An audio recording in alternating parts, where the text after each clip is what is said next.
बिस्मिल्लाहिर्रहमानिर्रहीम। अस्सलाम वालेकुम अज़ीज़ तलबा, उम्मीद करता हूँ कि आप खैरियत से होंगे। आज का जो हमारा लेक्चर है वो हरूफ के हवाले से है। आप लोगों की जो टेक्स्ट बुक है उसके सफ़हा नंबर 19 से ये हरूफ जो है शुरू हो रहे हैं। 19 और 20 पर ये हरूफ मौजूद हैं, ये दिए गए हैं। इंतहाई मुख्तसर सा टॉपिक है, आसान सा है, लेकिन इसको मैंने थोड़ा सा वजाहत के साथ यहाँ बयान किया है, तो आप लोग इसको ज़रा देख लेंगे। और ये जो PDF फॉर्मेट में आप लोगों को ये मिल चुका होगा, यकीनन आप लोगों ने उसको देख लिया होगा। तो इसको हम पढ़ते हैं कि हर्फ जो है ये एक ऐसा कलमा है जो ना तो किसी का नाम है और ना ही ये किसी काम के करने या होने को जाहिर करता है, और ना ही इसके अलग से कोई मायने होते हैं। ये इस्मों को, फाइलों को आपस में मिलाता है। यहां मिसाल दी गई है कि नमाजी मस्जिद में है। अब इसमें में है, में जो है ये हर्फ है। अब अगर यूं होता कि नमाजी मस्जिद है तो अब इससे जुमला समझ में नहीं आता था। तो इसी तरह इनकी उर्दू में हरूफ की 4 बड़ी किस्में हैं, मेन जो इसकी इकसाम है। तो वो हरूफ अत्फ, रब्त हैं, अत्फ हैं, तखसीस हैं और फजाइया हैं। इनके अलावा हरूफ की ज़ेली किस्में भी हैं, कुछ मजीद किस्में भी हैं, तो उनकी तफसील जो है वो हम बयान करते हैं। तो सबसे पहले हरूफ रब्त है। तो हरूफ रब्त क्या है? ऐसे हरूफ जो एक लफ्ज का ताल्लुक दूसरे लफ्ज के साथ जाहिर करते हैं, तो ये हरूफ रब्त कहलाते हैं। तो हरूफ रब्त इस्म या ज़मीर के साथ आते हैं और उनकी हालत का पता देते हैं। अब इस्म तो नाम है, यानी जैसे असलम। अब ज़मीर क्या है? यानी उस, उन, तुम, मुझे, हम वगैरह वगैरह, ये सारे इस्म ज़मीर है। तो फाइली हालत के लिए ने, मफूली हालत के लिए को, तोरी हालत के लिए में से तक पर, इजाफी हालत के लिए काकी के और ज़र्फी हालत के लिए में इस्तेमाल होते हैं। अब ये मतलब ये कुछ ज़्यादा डिटेल है, इतनी ज़्यादा डिटेल में आप लोगों को पढ़ने की ज़रूरत नहीं है। आपने सिर्फ इन चीज़ों को समझना है थोड़ा सा, और फिर हम वो जुमले करेंगे जो हमारे शरह सरमाया में हमें दिए हुए। तो हरफ जार क्या है? तो जो वो हरूफ हैं जो इस्म, ज़मीर या सिफ्त का ताल्लुक फेल के साथ पैदा करते हैं। तो जिस इस्म के साथ हरफ जार आता है उसे मजरूर कहते हैं। मसलन असलम कमरे में था, तो किताब मेज पर रख दो वगैरह वगैरह। अब यहाँ में और पर ये हरूफ हैं, और आगे कुछ हरूफ की किस्में दी गई हैं। आगे हरूफ इजाफत हैं। तो वो हरूफ जो दो इस्मों का आपस में ताल्लुक पैदा करें, ये हरूफ इजाफत ये हैं, का, की, के। इसी तरह रा, री, रे वगैरह भी हरूफ इजाफत में ही शामिल होते हैं। तो आगे चलते हैं जी। नेक्स्ट हमारे पास क्या बात है कि हरूफ जार और हरूफ इजाफत असल में हरूफ रब्त ही हैं। तो आगे हरूफ तशबीह हैं। तो हरूफ तशबीह क्या होते हैं कि वो हरूफ जो तशबीह देने के लिए इस्तेमाल हो, जैसे जू, मानिद, मिसल वगैरह वगैरह। और हरूफ अत्फ, हरूफ अत्फ ये इस्मों, जुमलों और फेलों को आपस में मिलाते हैं। अब हरूफ अत्फ जो है वाओ और इसी के साथ कर, के, फिर, ये भी हरूफ अत्फ हैं, ये याद रखिएगा। कर और के जो है ये अफ़आल के दरमियान आता है। वाओ और फिर जो है ये इस्मों के दरमियान आता है, ये जहन में रखिएगा। तो इसी तरह अब इसकी कुछ किस्में हैं हमारे पास। हरूफ अत्फ की 7 किस्में हैं, ये भी आपने जहन में रखना है। हरूफ वस्ल हैं।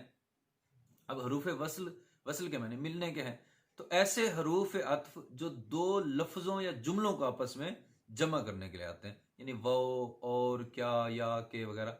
अब ये देखें, अब ये जो क्या है, के जो है ये हरफ बयान भी है, यानी हरफ बयान में भी है, और यहाँ ये हरूफ वस्ल में भी इस्तेमाल हो रहा है। तो हरूफ तरदीद है, ठीक है, इसको मतलब आपके पास वो पेज है, वहाँ आप इसको स्टडी करेंगे। हरूफ इस्तदराक है, ठीक है जी। हरूफ इस्तस्ना है, हरूफ शर्त है, और हरूफ इल्लत और हरूफ बयान। यानी अब वो हरूफ बयान जो वहाँ इस्तेमाल हुआ, वही हरूफ बयान यहाँ हमारे पास इस्तेमाल हो रहा है। तो अब ये इसकी 7 किस्में हरूफ अत्फ की, आप इसको अच्छे तरीके से स्टडी करेंगे। आगे जी हमारे पास हरूफ तखसीस जो खास करने के लिए होते हैं, सिर्फ, महज, फ़कत, यानी सिर्फ खुदा से डरना चाहिए, मैं सिर्फ तुम्हारे लिए यहाँ आया हूँ, मुझे महज तुमसे मतलब है, वगैरह वगैरह। तो ये इस तरह के जुमले हैं, इसको हम देख लेंगे। आगे है जी हरूफ फजाइया। अब फजाइया के बारे में हमें पता है और हम मतलब हमने पढ़ा है, इसके असल में 3 मेन हालतें हैं जो हैं फजाइया में। मतलब जब जज्बे का इजहार है तो फजाइया, पुकारा जा रहा है तो निदाइया, और हैरत का इजहार है तो इस्तजाबिया। तो अब इसकी मजीद आगे 10 किस्में हमारे पास यहाँ मौजूद हैं, ये याद रखिएगा। तो अब वो 10 किस्में कौन कौन सी हैं? निदाइया पुकारने के लिए, इस्तजाबिया हैरत के इजहार के लिए, इनबसात खुशी के इजहार के लिए, तहसीन किसी को की तारीफ के लिए है, शाबाश देने के लिए, तमन्ना ख्वाहिश के लिए, तासुफ अफसोस के लिए, तंबी किसी को मतलब वार्न करना है, समझाना है, मुजम्मत किसी की मुजम्मत करनी है जी, हरूफ तौबा है, और इस्तफहाम है कुछ पूछने के लिए। तो ये सारे के सारे जो हरूफ हैं ये किस्में बन चुकी हैं जी किसकी? हमारे पास हरूफ फजाइया की। अब आगे चलते हैं स्टूडेंट्स, ये मतलब सबसे अहम हिस्सा है हमारा, इसको आप लोग गौर से देखेंगे कि चंद अहम मालूमात जो हैं, या एक जैसी मालूमात में से इंतखाब के लिए हम या का लफ्ज इस्तेमाल करते हैं, यानी वो जो मालूमात हैं वो सारी की सारी एक जैसी हैं। तो अब 2 हैं, हमें 2 दी जाएंगी, तो उनमें से हमने किसी एक को इंतखाब करना होता है, तो उसके लिए या का लफ्ज इस्तेमाल होता है, खा और चाहे। अब जुमला जो खा और चाहे से शुरू होता है, यानी एक जुमला वो चाहे से शुरू हो रहा है, तो अगर वो चाहे से शुरू हो रहा है तो उसका अगला हिस्सा भी चाहे से ही होगा। अगर वो खा से शुरू हो रहा है तो उसका अगला हिस्सा भी खा से ही होगा, ये जहन में रखें। तो मिसाल के तौर पे, सच बोलो खा जान ही क्यों ना चली जाए, ये एक जुमला वैसे मैंने पढ़ दिया है। तो खा सवारी हासिल करें, खा पैदल चले जाएं।